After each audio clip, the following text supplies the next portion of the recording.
Pratyush HS classes को मु स्वागत करुच्ची। प्रत्युष तेबे Pratyush HS classes YouTube channel को जो मैंने सब्सक्राइब करना सब्सक्राइब करंतु। तो एमती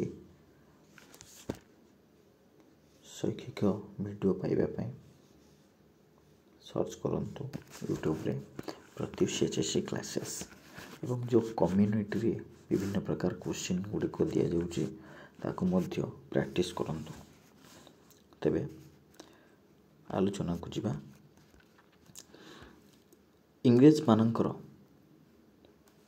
मानक जनहितकर कार्य। तेबे ओडिशा रे जो नौंक दुर्भिक्ष 1866 यही नौंक दुर्भिक्ष पर इंग्रेज माने अनेक जनकल्याणकारी योजना प्रस्तुत करथिले। कमिशनर टी रेभेन्सा ओडिशार जो उन्नति ओडिशा केमिति उन्नति करि परिबा से ओडिशार उन्नति पई बहु कार्यक्रम निज हाथ को नेथिले। से आली एवं बांकी ठारे नूतन बंध निर्माण एवं पुराना जेतक बंध थिला से पुराना बंधर रिपेयरिंग मरामती मध्य कराइथिले कि ना टी रेभेन्सा। ता व्यतीत वाणिज्यर उन्नति पई ओडिशा भारतर अन्य प्रदेश सहित पक्का पिचु रास्ता द्वारा संयोजित होइथिला। भौगोलिक अवरोधर मुक्त करी यह ओडिशावासी को आधुनिक सभ्यता सहित परिचित कराई परिथिला एवं सेमानक मनरे जातीय चेतना सृष्टि करिबारे सहायक होई परिथिला। तो 1882 मसीह जो वाइसराय कि लॉर्ड रिपन 1822 मसीह मध्य गोटे सभा कटक अनुष्ठित होता उत्कल सभा। तो ये 1822 मसीह कि लॉर्ड रिपन वाइसराय रिपन द्वारा प्रवर्तित स्थानीय स्वायत्त शासन व्यवस्था ये ओडिया मानक मध्य राजनैतिक चेतना जागृत कराइथिला।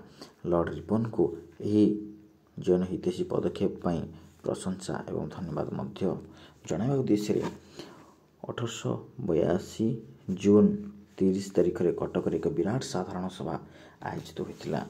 ए जो आयोजित हुई विराट साधारण सभा बहु संख्यक ओडिया मानक एकत्र करिथिला। स्थानीय शासन संस्था को निर्वाचित प्रतिनिधि मानक पठाई एई ओडिया माने अधिक राजनैतिक ज्ञान आहरण करिवार आशा रखिथिले एवं एकत्रित होगा पई चेष्टा मध्य करिथिले। यह व्यतीत भारतीय जातीय कांग्रेसर विभिन्न अधिवेशन रे एवं देशर विभिन्न जातीय सम्मेलन रे ओडिया नेतृस्थानीय व्यक्ति मानकर योगदान ओडिया जातीयता जागरण पई अनेक सहायक मध्य होई परिथिला। एवं तापर देखिबा जे एहीपरि भाबरे विभिन्न कारण एपरि भावने समस्त मन केमिति आम जागृत कराइबा।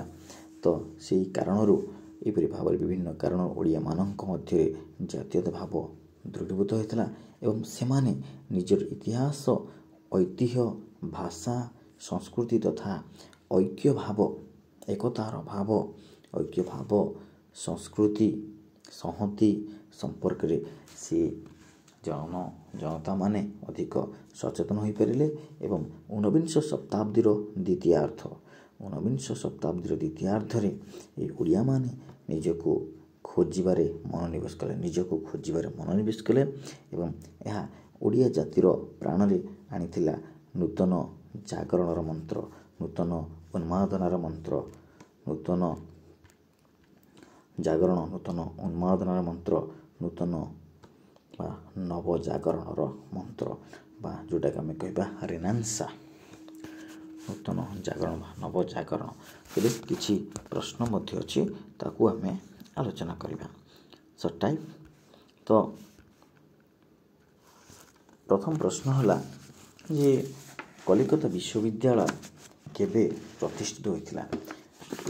उपरे आम जहाँ मध्य डिस्कसन करिचे जो क्लास रे ସେଥିରେ ମୁଁ ସବୁ ଅଣ୍ଡରଲାଇନ୍ କରିଛି, ତାକୁ ତୁମେ ଭଲ ଭାବରେ ଦେଖିବ ଏବଂ ନିଜ ନିଜ ଖାତାରେ ନୋଟ୍ କରିବ। ତ କଲିକତା ବିଶ୍ୱବିଦ୍ୟାଳୟ କାଲକାଟା ୟୁନିଭର୍ସିଟି କେବେ ପ୍ରତିଷ୍ଠିତ ହୋଇଥିଲା? କେବେ ପ୍ରତିଷ୍ଠିତ ହୋଇଥିଲା କାଲକାଟା ୟୁନିଭର୍ସିଟି? ନା 1857। ଆନ୍ସର 1857 ହେଉଛି ଆନ୍ସର। ଦେଖନ୍ତୁ ଏଇଠି ଅଛି, ଆମେ ୟାକୁ ମଧ୍ୟ ଡିସ୍କସନ୍ କରିଛେ, ୟାକୁ ମଧ୍ୟ ଭଲ ଭାବରେ ଦେଖିବ। 1857 ମସିହାରେ ସବୁ ଆମେ ଏଥିରେ ଆଲୋଚନା କରିଛେ, ତାକୁ ଭଲ ଭାବରେ ଦେଖିବ ହେଲା। ଦେଖିବା,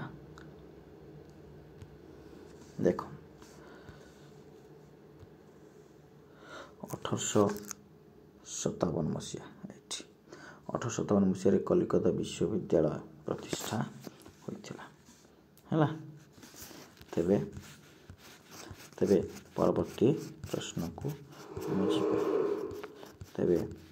ପରବର୍ତ୍ତୀ ପ୍ରଶ୍ନକୁ ଯିବା।